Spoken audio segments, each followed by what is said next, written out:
Hello students, welcome to this video. अब हम इस वीडियो में अपनी क्लास 6 की एनसीईआरटी की ज्योग्राफी का चैप्टर 4 करने वाला है, दैट इज मैप्स। सी, पिछले चैप्टर में हमने पढ़ा motions of the earth something, ठीक है। उससे पिछले चैप्टर में हमने ग्लोब के बारे में पढ़ा कि ग्लोब क्या होता है। अब globe is nothing but a miniature form of the earth. Earth का मिनिएचर फॉर्म है globe.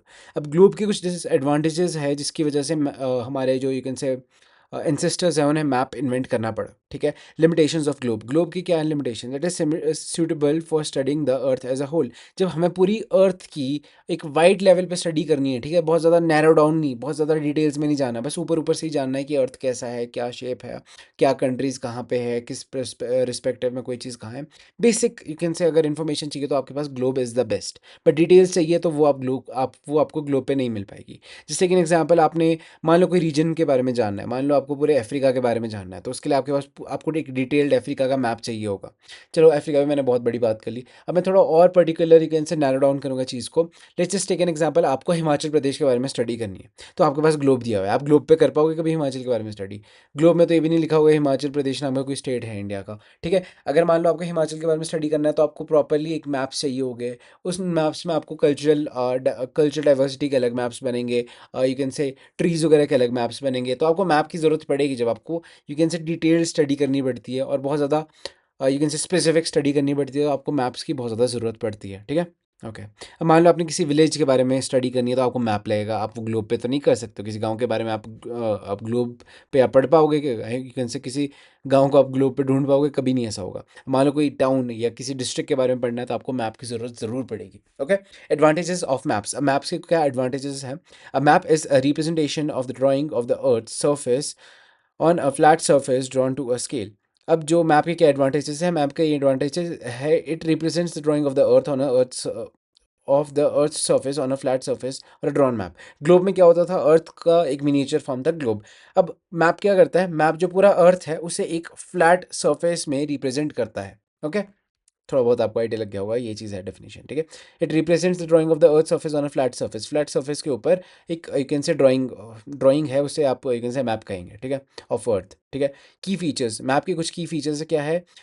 It focuses on the smaller areas of the और द स्पेसिफिक डिटेल्स। मैप की ये यू कैन से फीचर्स है कि सबसे पहले तो स्मॉलर डिटेल्स को भी ये शो करता है, ठीक है। It provides more detailed information as compare to the globe. Globe में इतनी डिटेल इन्फॉर्मेशन नहीं मिलेगी, बट मैप में ज़्यादा डिटेल इन्फॉर्मेशन आपको मिल पाएगी चीज़ों की, ठीक है। It is easier to use for studying the smaller areas. अगर आपको स्मॉलर एरियाज के बारे में पढ़ना है तो ये बहुत ज़्यादा ईजी टू यूज़ चीज़ है, ठीक है। Type of map, different maps serve the various purposes. जो अलग अलग तरीके के मैप, उनके अलग अलग पर्पस होते हैं। वन मैप में show only a small area with limited details. कुछ ऐसे भी मैप होते हैं जो बहुत ज़्यादा लिमिटेड डिटेल्स शो करते हैं, बहुत ज़्यादा you can say small area की बहुत ज़्यादा लिमिटेड डिटेल्स शो करते हैं। कुछ ऐसे भी मैप होते हैं जो बहुत ज़्यादा इन्फॉर्मेशन देते हैं आपको of a very large book, बहुत ज़्यादा यू कैन से लार्ज एरिया की बहुत ज़्यादा डिटेल में देते हैं। मतलब बहुत ज़्यादा वैराइटीज़ है मैप की, ठीक है। अलग अलग टाइप के मैप्स होते हैं। रिवर्स के अलग मैप हो गए, पॉलिटिकल मैप्स होते हैं, फिजिकल मैप्स होते हैं, टोपोग्राफी के अलग मैप्स होते हैं, ठीक है, जो शो करते हैं कि माउंटेन का है, डेजर्ट का है, ये वो सो, ठीक है। अब बात करेंगे हम एटलस की। अभी एटलस क्या है? A collection of map bound together, ठीक है। एटलस क्या होता है? एटलस में बहुत सारे तरीके के मैप होते हैं, दैट इज एटलस, ठीक है। आपने सुना भी होगा कि टीचर अभी जोग्राफी के एसएसटी टीचर ने कहा होगा कि भाई देखो, एटलस लेके आना कल, कि लोग बच्चों आपके पास एटलस होना चाहिए घर पे। What is this Atlas? Atlas में अलग अलग तरीके के मैप होते हैं, बस यही बात है। Features, it comes in different sizes and scales. अब भाई यही बात है, फीचर्स क्या होते हैं एटलस की? भाई ये बहुत ज़्यादा अलग अलग साइजेस के होते हैं, डिफरेंट साइजेस और स्केल्स के आपके पास एटलस अवेलेबल हो गए। कि अर्थ के, इंडिया के अलग अलग एटलसेस है। Helps in accessing the diverse geographical information. Atlas अगर आपके पास होगा तो आपके पास बहुत ज़्यादा डाइवर्स जोग्राफिकल इन्फॉर्मेशन आपके पास होगी। इन द सेंस, एटलस में बस कुछ नहीं है, बहुत सारे मैप्स है, अलग अलग तरीके के, अलग अलग जगहों के मैप्स है। इतने सारे मैप्स हो गए तो आपके पास ज़्यादा इन्फॉर्मेशन होगी, सीधी सी बात यही है। ज़्यादा डिटेल में ज़रूरत नहीं थी इसकी। टाइप्स ऑफ मैप्स, मैप्स बहुत सारे तरीके के होते हैं। जैसे कि सबसे पहले फिजिकल मैप। फिजिकल मैप में क्या होता है? It shows the natural features like the earth surface, mountains, plateaus, plains, rivers and oceans. Physical map में आपके पास ज़्यादातर तो यही पता होता है, माउंटेन्स, प्लेट्यूज, रिवर, ये सारी चीज़ें दी होती है। Also refers to the relief map. इसे रिलीफ मैप भी कहा जाता है, और यू कैन से जो ये ऊपर का डेटा ये रिलीफ मैप का है। एग्जाम्पल यहाँ पे दे रखा है। What is the political map? Political map क्या है? ये ह्यूमन मेड जितनी भी सारी बाउंड्रीज है, सिटीज़, टाउन्स, विलेजेस, कंट्रीज़ की बाउंड्रीज, ये सब सारी चीज़ें पॉलिटिकल मैप में अवेलेबल होती है। Okay, now we have another map that is the thematic map. What is the thematic map? It focuses on the specific information. Thematic जो map है वो स्पेसिफिक इन्फॉर्मेशन के ऊपर ज़्यादा फोकस करता है। जैसे मान लो थियोमेटिक मैप का एक एग्जाम्पल देता हूँ मैं आपको, जैसे रोड मैप है, ठीक है। रोड मैप में सारे NH वगैरह बनाए हुए, this is the national highway, this is the state highway, this is the golden quadrilateral, east west corridor, north south corridor, ये सारी चीज़ें दे रखी होगी रोड मैप में के अंदर। मान लो जिस तरीके से रोड मैप था उसी तरीके से एक रेलवे मैप भी होगा जिसमें सारी ट्रेन के रास्ते बता रखे होंगे, यहाँ से पटरी, यहाँ से यहाँ, ऐसे ऐसे करके जा रही है, एग्जाम्पल, ठीक है। Now we have the rainfall distribution map. अब रेनफॉल डिस्ट्रीब्यूशन मैप है भाई, कहाँ कहाँ पे ज़्यादा रेनफॉल होती है, वो भी उस तरह का मैप भी अलग होगा कि देखो सबसे ज़्यादा रेनफॉल कौन से एरिया में होती है, ये मेघालय, असम वाले एरिया में बहुत ज़्यादा रेनफॉल होती है, एग्जाम्पल एक्सेट्रा, ठीक है। Map showing the distribution of the forest industries. हाँ, कई सारे मैप ऐसे भी है जो बताएंगे आपको कि किस एरिया में कौन सा फॉरेस्ट वगैरह इंक्लूडेड लोकेटेड है, ठीक है। This is known as the thematic maps. Thematic maps का क्या मतलब? अलग अलग थीम के स्पेसिफिक ये मैप्स होते हैं, ठीक है। Titles are based on the information provided in this map. अब ये जितने भी सारे मैप्स हैं इनके स्पेसिफिक टाइटल्स होते हैं जो बताते हैं कि भाई ये किसके बारे में ये पूरा मैप है। Components of map. मैप के कुछ कंपोनेंट्स हैं जैसे कि सबसे पहले हमारे पास क्या है? Distance, other is direction and lastly it's symbol. अगले यू कैन से स्लाइड में आप अच्छे से देख सकते हैं कंपोनेंट्स ऑफ मैप। कितने कितने कंपोनेंट्स ऑफ मैप है? First is the distance, second is the symbol, and lastly it's the direction. अब हम एक स्पेसिफिक यू कैन से कंपोनेंट की बात करने वाला है, दैट इज डायरेक्शन, ठीक है। Moving on to the direction, ठीक है। सबसे पहले डायरेक्शन की बात करेंगे। Maps are the drawings which reduces the entire world और a part of it to fit on a sheet of paper. देखो, मैप एक ऐसी चीज़ होती है जो पूरी दुनिया को एक जस्ट पीस ऑफ पेपर, एक एक यू कैन से कागज़ के टुकड़े में फिट कर सकती है पूरी दुनिया की इन्फॉर्मेशन, ठीक है। पूरी दुनिया का यू कैन से मैप को, पूरी दुनिया का जो लेआउट है उसे एक पेज पे यू कैन से पोर्ट्रे कर सकती है, that is known as map, basic definition. और we can say that the maps are drawn to reduce the scale. Map का ये भी काम होता है कि ताकि वो स्केल को रिड्यूस कर सके। स्केल को रिड्यूस करने का क्या मतलब है? भाई देखो, अगर आपको अर्थ देखनी है तो अर्थ बहुत बड़ी है। अब उस बहुत बड़ी अर्थ को पेपर में लाने के लिए आपको क्या करना पड़ेगा? जो इतना बड़ा स्केल है, इतने बड़े स्केल को आपको बहुत ज़्यादा छोटा करना पड़ेगा ताकि वो जो पूरा इतने इतने बड़ी बड़ी चीज़ें वो आपके छोटे से एक पीस ऑफ पेपर में आ पाए, ठीक है। मैप का क्या काम है? To reduce the scale. बड़ी चीज़ों को छोटी चीज़ों में लाना है तो क्या करना पड़ेगा? उसका स्केल कम करना पड़ेगा, ठीक है। Okay, but this reduction is done very carefully so that the distance between the places is real, so that the distance between places is real। इसका कहने का क्या मतलब है? ऐसा ना कर दो कि आप श्रीलंका और इंडिया का डिस्टेंस बहुत बड़ा कर दो और अमेरिका और इंडिया का डिस्टेंस बहुत कम कर दो। ऐसा ना कर दो कि देखो ये इंडिया है और ये यहाँ पे अमेरिका है, और ये इंडिया है और ये यहाँ, ओ वाह, what did I just do, ठीक है। ओके, मान लो जैसे वेट अ सेकंड, ये वाह, एवरीथिंग जस्ट वेंट अवे। चलो देखो, ये इंडिया, मान लो ये इंडिया है और ये अमेरिका। ऐसा ना कर दो कि आप इंडिया और अमेरिका को इतने क्लोज ला लो और ये इंडिया है और ये यहाँ पे श्रीलंका है, ये ना कर दो। इसलिए ये लोग बोलते हैं कि ये बड़े ध्यान से ऐसे मैप्स बनाने पड़ते हैं जाकि ताकि जो डिस्टेंस है वो बहुत ज़्यादा एक्यूरेट रहे। कहने का मतलब, अगर इंडिया यहाँ पे है तो यहीं पे श्रीलंका होना चाहिए और अमेरिका यहाँ कहीं दूर होना चाहिए, ठीक है। बीच में यहाँ अफ्रीका होना चाहिए, एग्जाम्पल दिया मैंने आपको, ठीक है। बस वही है, इसलिए बड़े मैप्स को बनाना बड़े ध्यान से, ध्यान रख के बनाना चाहिए। बड़े ध्यान रख के बनाने वाला काम है मैप को बनाना, ठीक है। Okay, it can only be possible when a small distance distance on a paper represents a large distance on the ground. Therefore, a scale is chosen for this purpose. It can only, देखो ये जो ये you can say map बनाना ही तभी possible है जब आपके पास, अब आप जब आप एक बहुत बड़े डिस्टेंस को यू कैन से बहुत बड़े डिस्टेंस को एक स्मॉल स्केल में, स्मॉल स्केल की मदद से आप एक पेपर पे बना पाओ, ठीक है। When a small distance on a paper represents a, कहने का मतलब ये है कि एक छोटा सा यू कैन से मेजरिंग यूनिट एक बहुत बड़े एरिया को रिप्रेजेंट करे, ठीक है। Therefore a scale is chosen for this purpose. Scale की बात की है भाई, स्केल क्या इंपॉर्टेंट चीज़ है, क्यों इतना इंपॉर्टेंट है, बस वही चीज़, okay. Now what is a scale? अब स्केल की बात करेंगे, what is scale? Scale is the ratio between the actual distance on the ground and the distance shown on the map. Actual distance और जो पेपर पे distance है, इन दोनों का जो रेशियो है that is known as scale. अभी आपको बात समझ नहीं आई, बट अगला जो एग्जाम्पल है हमारी बुक में दिया है उससे आपको ये बात समझ आ जाएगी। But you have to learn this definition. ये अगर कभी भी एग्जाम में स्केल के बारे में पूछे तो ये डेफिनेशन आपने लिखनी ही लिखनी है, और ये डेफिनेशन आपकी बुक से उठाई गई है मोस्ट प्रोबेबली, ठीक है। बुक से ही उठाई, टेंशन ना लो। A scale is the ratio, what is a scale? It is the ratio between the actual distance and the distance shown on the map. Distance shown on the map और actual distance के बीच का जो ratio है that is known as scale, ठीक है। For example, if the distance between the school and your home is 10 kilometre. आपके घर से, आपके मान लो आपका ये घर है, आपके घर और स्कूल के बीच में जो टोटल डिस्टेंस है that is of 10 kilometre. Wow, मैं क्या लिख रहा हूँ? ओके, मैं थोड़ा ना पेन चेंज कर देता हूँ। अगर आपके घर और स्कूल के बीच में का जो डिस्टेंस है, आपके होम और स्कूल के बीच का डिस्टेंस है, वो 10 किलोमीटर्स है। अगर मान लो आपको वो पेपर पे शो करना है, आप किस तरीके से करोगे? आप क्या कहोगे उसे? आप किस तरीके से शो करोगे? आप कहोगे कि भाई देखो, एक 2 सेंटीमीटर की मैं लाइन बना देता हूँ। 2 सेंटीमीटर की लाइन जो है, this is the distance between, wait a second, 2 centimetre map. ठीक है, जो ये डिस्टेंस ऑफ ये मेरी 2 सेंटीमीटर की लाइन है। सेंटीमीटर दिख भी रहा है ये। दिस जो 2 सेंटीमीटर की लाइन है, this is the distance between my home and the school. अब इसका क्या मतलब है? इसका क्या मतलब हुआ कि 1 kilometre is equal to, wait, एक नहीं, 5 किलोमीटर्स, वेट से, इसका मतलब क्या हो जाएगा, जो आपका 5 kilometre is equal to 1 centimetre. ठीक है, इससे एक स्केल आपको क्या मिला? ठीक है, this is the scale. 5 kilometre is equal to 1 centimetre. 5 kilometre के डिस्टेंस को आप छोटे से मैप में 5 सेंटीमीटर के गैप से आप शो कर रहे हो। ठीक है, अब ऐसा तो है नहीं कि आप एक पेपर के ऊपर 1 1 किलोमीटर जितनी लाइन्स बनाओगे, ये this is not possible, but आप इज्यूम कर सकते हो कि 1 centimetre is equal to 5 kilometre, therefore 2 centimetre is equal to 10 kilometres, और 10 किलोमीटर्स मेरे घर और स्कूल के बीच का डिस्टेंस है। ठीक है, दिस इज द एग्जाम्पल। ठीक है, बेसिक से मैंने आपके पास यहाँ पे बना दिया। This is known as scale. अब आपने ये जो स्केल वर्ड है, ये ज़्यादातर तो उसमें यूज़ किया करते हुए सुना होगा कि जब आप ग्राफ वगैरह यूज़ करते हो। आई डोंट नो क्लास 6 के बच्चे ग्राफ्स यूज़ करते हैं कि नहीं। अगर आप ग्राफ वगैरह यूज़ करते हो तो आपने सुना होगा कि भाई देखो, जब भी कभी ग्राफ बनाओ वहाँ पे हमेशा स्केल लिखना ज़रूरी है। This is the scale. ठीक है, एक एग्जाम्पल था, ये मैंने आपको अभी बता दिया। ठीक है, इंपॉर्टेंस ऑफ स्केल। स्केल की क्या क्या इंपॉर्टेंस है? It helps the maintain the real distance between the place on the map.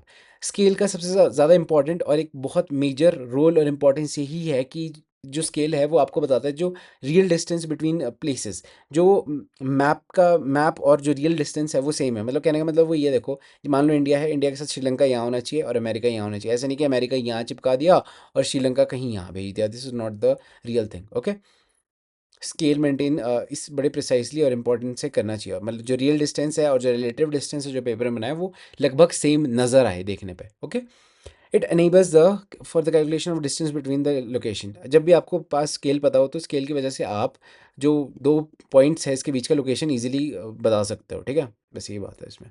Type of scale, there are two types of scale. One is the small scale. Small scale का क्या मतलब होता है?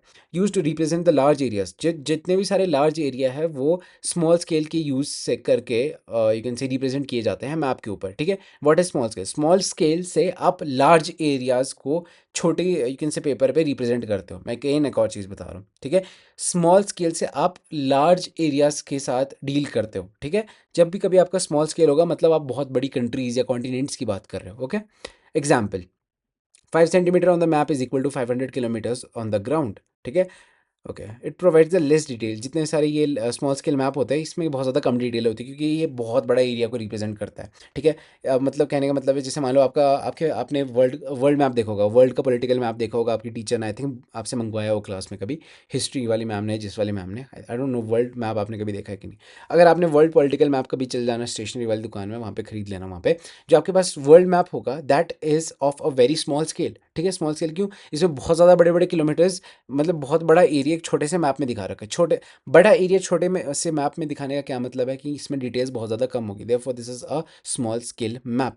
Now what is a large scale map? ठीक है, large scale map में क्या होता है, जो छोटी चीज़ें हैं, छोटी एरियाज है, वो बहुत बड़े पेपर पे दिखाई जाती है। ठीक है, okay, it is use to represent the small areas. ठीक है, लार्ज स्केल मैप बहुत ज़्यादा स्मॉल एरियाज को डिटेल में दिखाने के लिए यूज़ किए जाते हैं। ठीक है, 5 centimetre on the map is equal to 500 metres. जो 5 सेंटीमीटर है मैप के ऊपर, वो सिर्फ 500 मीटर्स को ही शो कर रहा है। ठीक है, 5 centimetre is equal to 500 metre, और 500 मीटर्स बहुत ज़्यादा शॉर्ट डिस्टेंस होता है। ठीक है, आप 5 सेंटीमीटर का यूज़ कर रहे हो सिर्फ 500 मीटर के एरियाज़ के बारे में बताने के लिए। अब इसका ये मतलब है कि जिस भी 500 मीटर का एरिया है इसके बारे में आप बहुत सारे डिटेल्स आप इजीली बता पाओगे। ठीक है, it provide the more detail information. देखो, जितना बड़ा स्केल होगा इन द सेंस, जो आप जितना ज़्यादा यू कैन छोटे से छोटे एरिया की बात करोगे वहाँ पे आप ज़्यादा डिटेल बता पाओगे। Therefore this is known as the large scale map. ठीक है, जहाँ पे स्मॉल स्केल मैप में आप ज़्यादा डिटेल्स के बारे में नहीं बता पाओगे, ऑल्दो ये बड़े एरियाज़ के साथ डील करता है, वेरएज़ जो लार्ज स्केल मैप है वो स्मॉल एरियाज़ के साथ डील करता है, बट ये ज़्यादा डिटेल बताता है। ठीक है, बस ये बेसिक से कैरेक्टरिस्टिक्स है। आप इसका स्क्रीनशॉट ले सकते हो अगर आपको ये पॉइंट्स अच्छे लग रहे हो तो you can just easily take the screenshot of this. ठीक है, so okay, moving on to the next one. Okay, अभी आई थिंक हमने डिस्टेंस कर दिया है। अब हम मूव ऑन करेंगे अपने सेकंड कंपोनेंट के ऊपर of map, that is I think direction. Okay, moving on to the direction. ठीक है, जो भी आपके पास मैप होगा उसके यू कैन से उसके I think right hand side पे टॉप राइट कॉर्नर पे आपको यू कैन से एक कंपास टाइप में मिलेगा, वहाँ पे यू कैन से एक एरो टाइप मिलेगा, ठीक है। वेट सेकंड, मैं पहले पेन चूज कर लूँ, एक second. Most of the maps the arrow right corner, this is arrow that, बस ये कहने का मतलब है कि हर एक मैप के जो ये टॉप राइट कॉर्नर होता है, जैसे आपको एग्जांपल दूं मैं यहाँ पे, देखो जैसे ये मैप है, इस मैप के टॉप राइट कॉर्नर में एक एरो बना रखा है जिसके ऊपर लिख रखा है नॉर्थ, ठीक है।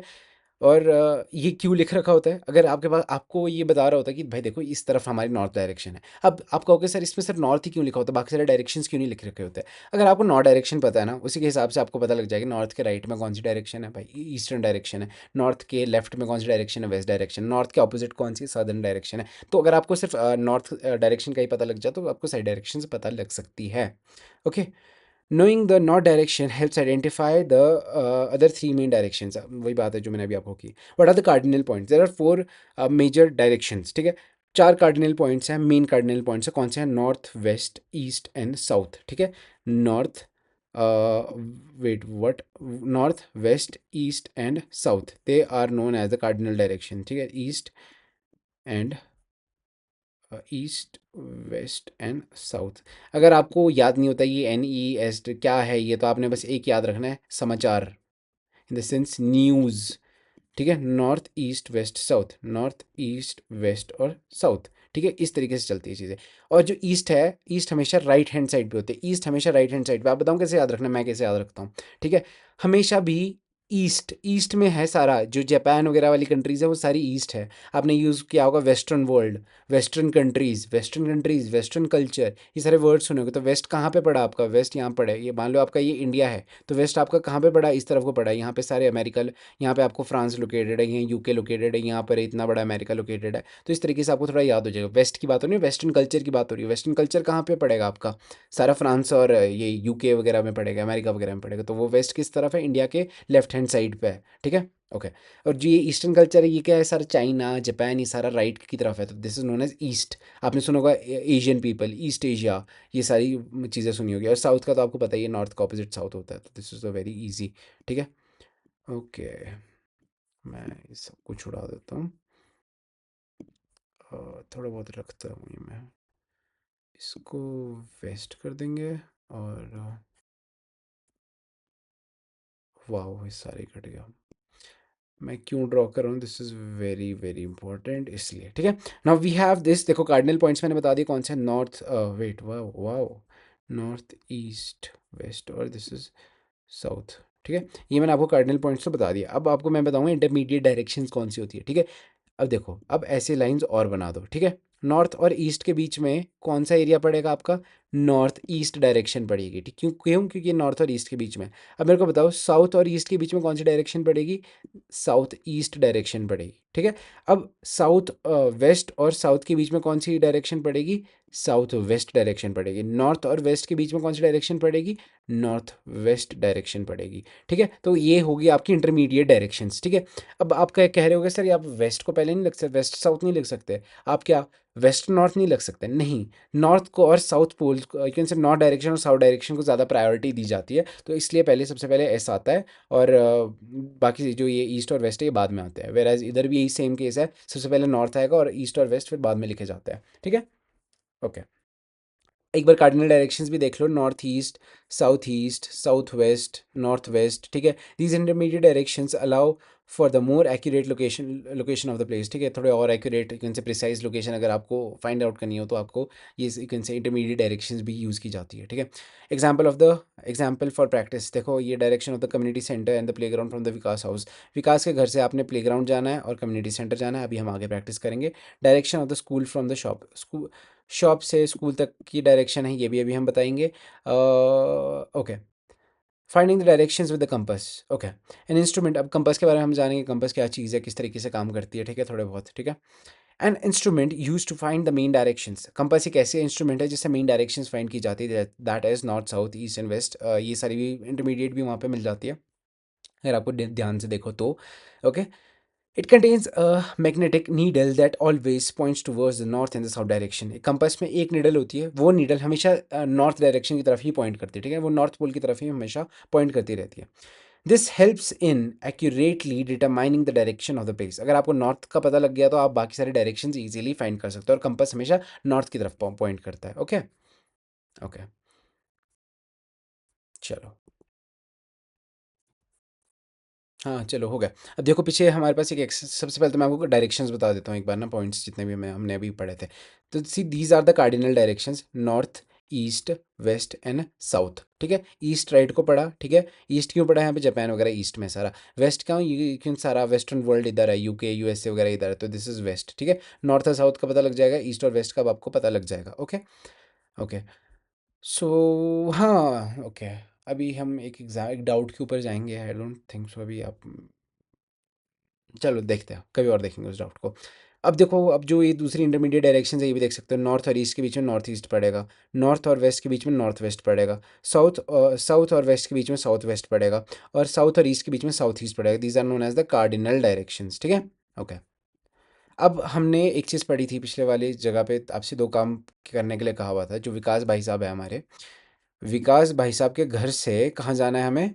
एक तो प्लेग्राउंड जाना है, ठीक है, एक तो प्लेग्राउंड जाना है, दूसरा कम्युनिटी सेंटर के लिए बोला गया था। ठीक है, मान लो विकास भाई साहब अपने घर से निकलते हैं, इन्हें किस डायरेक्शन में चलना है? इन्हें सिर्फ नॉर्थ डायरेक्शन में चलना है, और ये डायरेक्टली अपने कम्युनिटी सेंटर पहुंच जाएंगे। अब मान लो मुझे कैसे पता नॉर्थ जाना है? यहाँ पे लिखा नहीं है नॉर्थ, ये दिस इज़ नॉर्थ, तो आप, मुझे पता है कि इस भाई साहब को नॉर्थ की तरफ जाना है। बाकी इसको भी आप देख सकते हैं, आपके पास कंपास दे रखा है यहाँ पे। ठीक है, दिस इज द कंपास, इसे आप फॉलो कर सकते हैं। अब दूसरा हमारे पास टास्क दिया है कि विकास भाई साहब को प्लेग्राउंड जाना है, तो विकास भाई साहब क्या करेंगे? ये नॉर्थ की तरफ चलेंगे पहले, ठीक है, ये नॉर्थ की तरफ चलेंगे, नॉर्थ डायरेक्शन में। ठीक है, जैसे ही ये एक इस पे एक इनसे चौराहे टाइप पे पहुंचेगा, आई डोंट नो व्हाट इज, एक जो भी क्रॉस सेक्शन टाइप है, चौराहा टाइप है ये, यहाँ पहुंचेंगे, ये यहाँ से नॉर्थ की जगह ये ईस्ट की तरफ चलना शुरू करेंगे। ठीक है, ये ईस्ट की तरफ चलना शुरू कर देंगे। ठीक है, ये थोड़ा ईस्ट की तरफ चलना शुरू कर देंगे। ये ईस्ट की तरफ चल रहे हैं, ईस्ट की तरफ जब भी चल रहे होंगे, इन्हें हम कहेंगे कि भाई देखो नॉर्थ की तरफ देखते रहना, आपको सीधा प्लेग्राउंड मिल जाएगा। ठीक है, ये नॉर्थ की तरफ चलेंगे चलेंगे चलेंगे, फिर यहाँ पे ये रास्ता खत्म हो रहा है, फिर इनको कहा जाएगा कि वापस, सॉरी, ये यहाँ से पहले नॉर्थ चलेंगे, फिर ये ईस्ट चलेंगे, फिर इनको कहा जाएगा कि वापस नॉर्थ चलो। मैं कैसे बोल रहा हूँ भाई? देखो मैं सीधा डायरेक्शंस का ही यूज़ कर रहा हूँ यहाँ से, इस कंपास की डायरेक्शंस का। ठीक है, पहले हमें नॉर्थ जाना है, फिर हमें ईस्ट जाना है। क्यों? यहाँ पे देखो ईस्ट जाना है, प्लेग्राउंड इधर लोकेटेड है, इसलिए फिर हम ईस्ट जाएंगे, फिर उसके बाद वापस नॉर्थ चल जाएंगे, भाई साहब हमारे प्लेग्राउंड पहुंच जाएंगे। अब दूसरा आई थिंक काम था, हमें कहाँ जाना है? स्कूल से शॉप की तरफ जाना है। ठीक है, मान लो जो आपकी शॉप है, शॉप का जो गेट है वो यहाँ पे है। पहले तो मैं बाकी सब कुछ इरेज कर देता हूँ। ठीक है, अब हम क्या करेंगे? अब हम जाएंगे अपने शॉप से, अब हम जाएंगे अपनी शॉप से स्कूल की तरफ। ठीक है, स्कूल की तरफ जाना है हमने। ठीक है, और मान लो स्कूल का जो मेन गेट है वो यहाँ पे है। ठीक है, स्कूल का मेन गेट यहाँ पे है, और जो शॉप का मेन गेट है वो यहाँ पे है। ठीक है, शॉप से बंदा निकल रहा है, शॉप से हम लोग निकल रहे हैं, शॉप से हम क्या कहेंगे? भाई सुनो, जैसे आप शॉप से निकलते हो सबसे पहले नॉर्थ डायरेक्शन में चलो। ठीक है, नॉर्थ डायरेक्शन में चलो। जैसे ही आप नॉर्थ डायरेक्शन में चलते हो, जैसे ही आप चौराहे पे पहुंचोगे, वहाँ से आप ईस्ट डायरेक्शन की तरफ चलना शुरू कर देना। ठीक है, सबसे पहले नॉर्थ में चलना है, फिर आपने ईस्ट डायरेक्शन में चलना शुरू करना है। जैसे ही आप ईस्ट डायरेक्शन में चल रहे होगे, अब ध्यान देना, जैसे आप, जब भी आप ईस्ट पे चल रहे होगे, इस डायरेक्शन पे, एक चीज़ का ध्यान रखना, आप हमेशा अपने साउथ साउथ डायरेक्शन में देखते रहना। वहाँ पे आपको कहीं ना कहीं पे अपना स्कूल दिख जाएगा, और एंड में जाके आपको अपना स्कूल दिख गया, और आप अपने स्कूल में इजीली जा सकते हो। ठीक है, कंपोनेंट्स ऑफ मैप, हमने डिस्टेंस कर दिया, हमने डायरेक्शन कर दिया, अब हम करेंगे सिंबल्स। ठीक है okay. What are symbols? Symbols are the third important component of map, basic sea line. ठीक है, actual shape and the size of the features like buildings, roads, bridges, trees, railway lines and the wells cannot be drawn on the map. Map के ऊपर proper buildings नहीं बन सकती। ठीक है, मान लो टाटा की कोई बिल्डिंग है, तो आप प्रॉपर टाटा की इतनी लंबी बिल्डिंग नहीं बनी होगी। ठीक है, मान लो कोई आपने दिखाना है कि यहाँ पे रेलवे स्टेशन है, तो आप पूरा रेलवे स्टेशन नहीं दिखा सकते हो पूरे मैप के ऊपर। ठीक है, वो बहुत ज़्यादा स्पेस लेगा, और बहुत ज़्यादा मैप हॉच पॉच दिखेगा अगर आप ये सारी चीज़ें एक जगह पे डाल दो।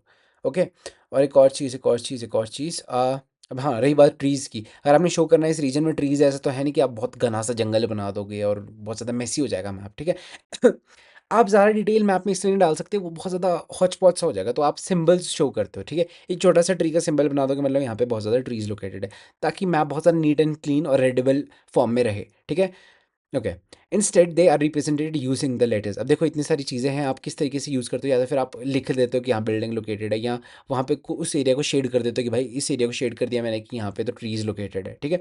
या कलर कर देते हो उस एरिया को कि भाई ग्रीन कलर से कर लो कि इस एरियाज में ट्रीज़ है, ठीक है। या पिक्चर्स वगैरह थोड़ी बहुत छोटी छोटी पिक्चर्स रख दो कि भाई इस एरिया में बहुत ज़्यादा ट्रीज़ है ऑल है, ठीक है। लाइन्स बना दो इन द सेंस आपको रोड शो करना है तो वहाँ पे एक ऐसा इस तरीके से प्रॉपर ऐसी ऐसी लाइन बना दो, प्रॉपर रेल रोड की प्रॉपर फोटोज़ लगाने से अच्छा तो एक प्रॉपर छोटी सी लाइन बना दो जिससे आपको पता लग जाए यहाँ पे यू कैन से रोड है, ठीक है। एडवांटेजेस ऑफ सिंबल्स, सिंबल्स के कुछ एडवांटेजेस है, that is efficient use of space. अब देखो स्पेस हौच पौच नहीं होता, एक मैप है, छोटा एरिया है, वहाँ पे आपने बाकी सारी डिटेल्स भी डालनी है तो वो हौच पौच नहीं होगा, छोटी सी आप एक सिंबल बना दोगे उससे बहुत ज़्यादा एफिशिएंट हो जाएगा, मतलब एफिशिएंटली आप एक छोटे से सिंबल से बड़ी चीज़ें बता दोगे, ठीक है। Provides a lot of information with in a small limited space, ठीक है। Ease of map reading, map becomes simple to interpret. Ease of, देखो जब भी आप सिंबल्स का यूज़ करोगे तो इससे क्या होगा, जो मैप रीडिंग है वो बहुत ज़्यादा ईजी हो जाएगी। It is the universal language, ठीक है। Symbols help users gather information even if they do not know the local language and or cannot ask the directions.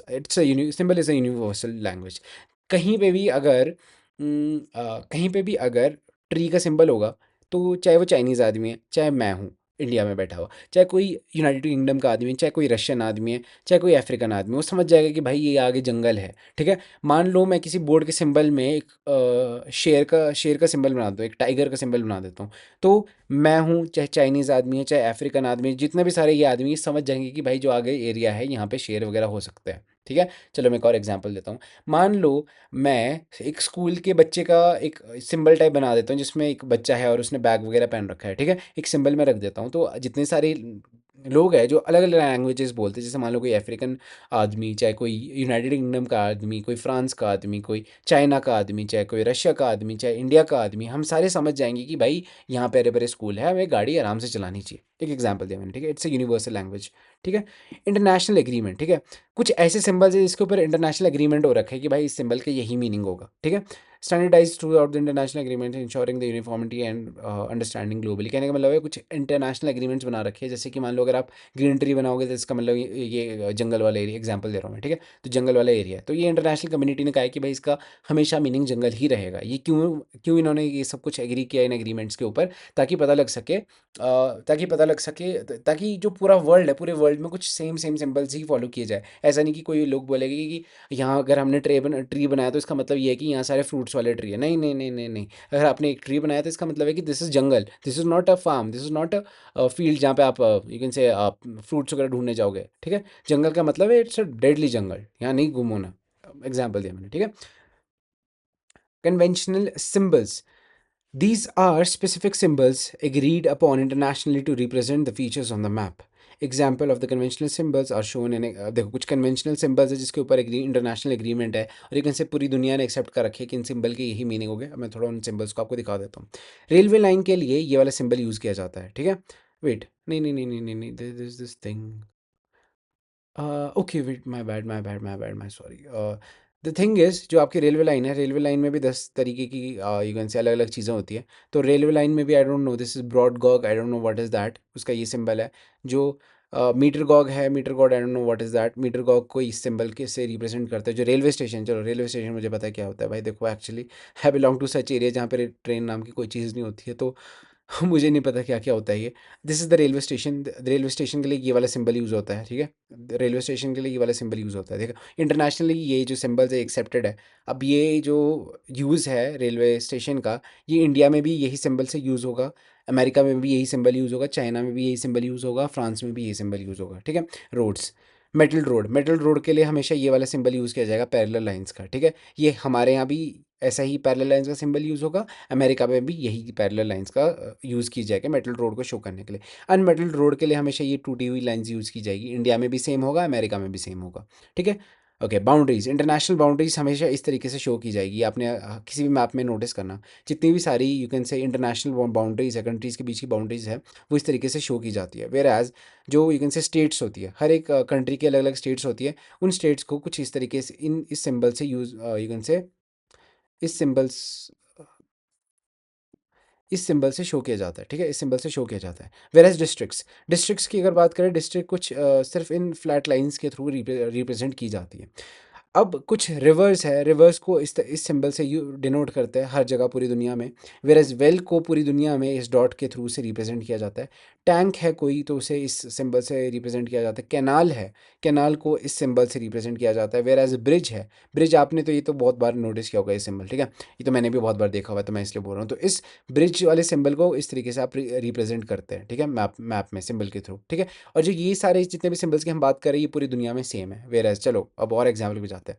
Temple को इस सिंबल से रिप्रेजेंट करते हैं, जो चर्च है चर्च को इस सिंबल से रिप्रेजेंट करते हैं, मॉस्क है तो मॉस्क को इस सिंबल से रिप्रेजेंट करते हैं। This is I don't know what छतरी, आई डोंट नो व्हाट छतरी इज दिस। तो क्या मंदिर है ये, क्या है मेरे को नहीं पता, बट आई थिंक है कुछ ये religious I think. Post office, post office के लिए ये सिंबल यूज़ किया जाता है PO. Post and telegraph office के लिए पीटीओ यूज़ किया जाता है। पुलिस स्टेशन के लिए हमेशा पीएस लिखा जाता है पूरी दुनिया में, ठीक है? सेटलमेंट, जब भी कभी आपने सेटलमेंट शो करनी है, यहाँ पे इंसान रह रहे तो आप ऐसे रेक्टेंगल्स, रेड कलर के रेक्टेंगल्स का यूज़ करोगे। अगर आपने शो करना है कि यहाँ पे ग्रेव यार्ड है, ठीक है, यहाँ पे मुर्दे दफना रखे हैं, तो आप ये सेमी सर्कल्स बना दोगे बहुत सारे। ट्रीज़ को सिंबलाइज करने के लिए ऐसे ट्रीज़ बनाए जाते हैं, वेरस ग्रास को सिंबलाइज करने के लिए ऐसी ग्रास टाइप बनाई जाती है। ओके, चलो अब आपको थोड़ा बहुत एग्जाम्पल के लिए आप समझ सकते हो। देखो मान लो अब आप इस मैप को समझ पा रहे हो, ठीक है? मैं थोड़ा डिकोड करता हूँ। So this is post and telegraph office यहाँ पे है, और यहाँ पे पुलिस स्टेशन है, और यहाँ पे चर्च है, यहाँ पे पेड़ है, यहाँ पे इंसानों की बस्ती है, और यहाँ पे ब्रिज है, और यहाँ पे आई थिंक रेलवे लाइन है, और यहाँ रेलवे स्टेशन है, ठीक है? यहाँ पे एक और बस्ती है, यहाँ पेड़ है, और यहाँ पे एक वो है, क्या नाम, दिस इज़ अ मॉस्क, ठीक है? ये मॉस्क है, यहाँ पे मस्जिद टाइप है, ठीक है? और ये एक टूटा हुआ रोड है जो इस बस्ती की तरफ जाता है। पोस्ट ऑफिस है, यहाँ से भी एक टूटा हुआ रोड जाता है, और ये स्कूल है यहाँ पे, और यहाँ पे लोग दफना रखे हैं, ठीक है? This is a symmetry graveyard जो भी था वो, ठीक है? This is a human settlement, यहाँ पेड़ है, यहाँ पे आई थिंक लेक है, लेक का सिंबल था ये, कैनाल, टैंक, आई थिंक ये टैंक का सिंबल है, ठीक है? तो ये टैंक यहाँ पे लोकेटेड है, दिस इज़ अ टैंक, और कुछ है यहाँ पे, और ये भी आई थिंक कुछ ट्रेन की ही वैरायटी की कोई चीज़, अब मेरे को पता नहीं, जो मैंने अभी आपको पीछे बताया, मेरे को मुझे जिस चीज़ का आइडिया नहीं। और यहाँ पे टेम्पल है, टेम्पल एक टूटा हुआ सा रोड जा रहा है, और यहाँ से रिवर जा रही है। तो मैंने आपको मैप अभी अभी आपके सामने इसको यू कैन से इन सिंबल्स को याद करके अच्छे से डिकोड कर लिया, तो अब आप मैप अच्छे से समझ पाओगे। ओके, अब हमारे बुक में एक्स्ट्रा दो टॉपिक्स दे रखे हैं, दैट इज स्केच। अब ये स्केच क्या होता है, ये मैप से रिलेटेड है, क्या है, एडिशनल है थोड़ा। यू कैन से पहले तीन कॉम्पोनेंट्स हमने मेन कर लिया, this is more of additional information. A drawing based on the memory and a spot observation, not to scale. देखो, जो स्केच होता है वो बहुत ज़्यादा रफ होता है, ठीक है? बहुत ज़्यादा यू कैन से रफ रिप्रेजेंटेशन होता है, इसमें ना स्केल का यूज़ किया जाता है, ना इसमें प्रॉपर डिटेल्स दी होती है, प्रिसाइजनेस कुछ भी नहीं होता है। बेसिक जैसे ये लोग बच्चा कुछ कर रहे हैं, भाई साहब कुछ बना रहे हैं, तो आई डोंट नो क्या स्केच बना रहे, तो लगता भी नहीं कोई रास्ता बना रहे, बट मैं एग्जांपल बता रहा हूँ, ठीक है? Sketch is a drawing based on the memory. ये एक ऐसी ड्राइंग है जो मेमोरी के बेसिस पे बनाई है आपने, ठीक है? और ये बहुत ज़्यादा ऑन स्पॉट ऑब्जर्वेशन के बेसिस पे बनाई है, आपने कुछ चीज़ ऑब्जर्व किया, कोई रास्ता ऑब्जर्व किया, फिर उसे ड्रॉ किया, ठीक है? पर्पस, इसका पर्पस क्या है? It is use to show the location of a particular place with respect to the other. Sketch क्यों बनाया जाता है? ताकि आप लोकेशन बता सको एक जगह की दूसरी जगह के आसपास से।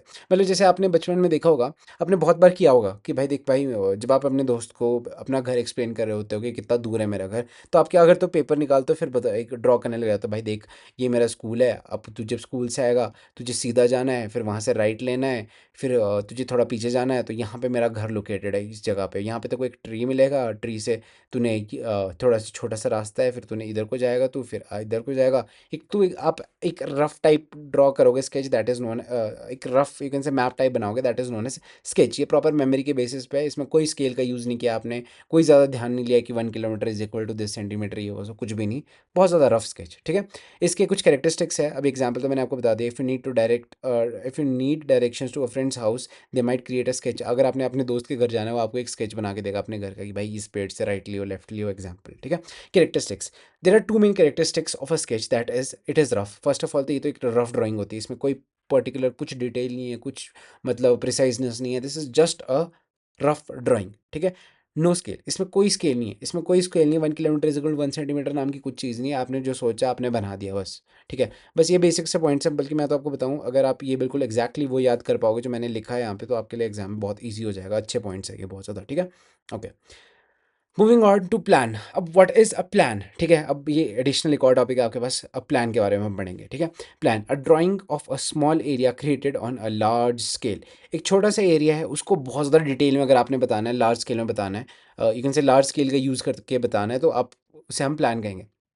प्लान इज़ यूजुअली दिस, देखो आपने कोई घर बनाना था ना, आपने बस ये मतलब प्रॉपर एक प्लान टाइप बना दिया कि भाई दिस इज़ 5 फीट, ये 2 फीट का होगा, दिस इज़ दरवाज़ा इतने फीट का होगा, ये इतने मीटर का वॉल होगी, ये कुछ ऐसी ऐसी चीज़ें आप डिटेल में बताओगे। चलो हम पॉइंट पढ़ते हैं। It provides the detail and the precise information, ये बहुत ज़्यादा डिटेल बताती है, आप देख पा रहे होगे ना, खिड़की कहाँ लगेगी, ये वो सो, ठीक है।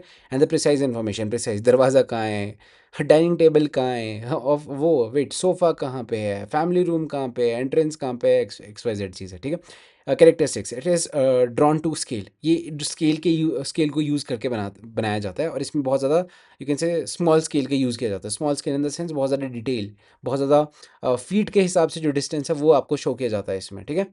Okay, it shows the exact measurement, ये एग्जैक्ट मेजरमेंट के बारे में बताता है, लेंथ विड्थ रूम का कितना कितना बड़ा रूम है, कितना बड़ा सोफा है, कितना बड़ा बेड है, ये सारी चीज़ें डिटेल में बताई जाती है इसमें, ठीक है। Example, rooms layout showing dimensions and arrangements, देखो वही बात है, एक रूम की डायमेंशंस वगैरह बता रखी है इसमें कि भाई कितना बड़ा रूम होगा, कितनी बड़ी किचन होगी, कितना यहाँ पे डाइनिंग टेबल लगा है, ये वो एक्सवाइजेड चीज़ है, ठीक है। This is more of plan, is more of architecture thing. देखो पेपर में नहीं लिखना है, plan is more of architecture thing, you can से एग्जाम में ये लिखना है जो मैंने एग्जैक्टली यहाँ पे लिख रखा है, ठीक है। A drawing of a small area created on a large scale, ठीक है। कहने का मतलब छोटे से एरिया की जो ड्राइंग है वो बहुत ज़्यादा डिटेल में बता रखी है। लार्ज स्केल का मतलब बहुत ज़्यादा डिटेल डाल रखी है, ठीक है। स्मॉल एरिया तो है, एक कमरे का जो डायमेंशन, एक घर की जो डायमेंशन है वो स्मॉल ही तो होती है, छोटी ही तो होती है, बट उसमें आपने बहुत ज़्यादा डिटेल्स डाल दी है, ठीक है। दैट इज़ अ प्लान, ठीक है। Plan is nothing but a small area with a very large scale, ठीक है। लार्ज स्केल में चीज़ें बता रखी है बस, ओके।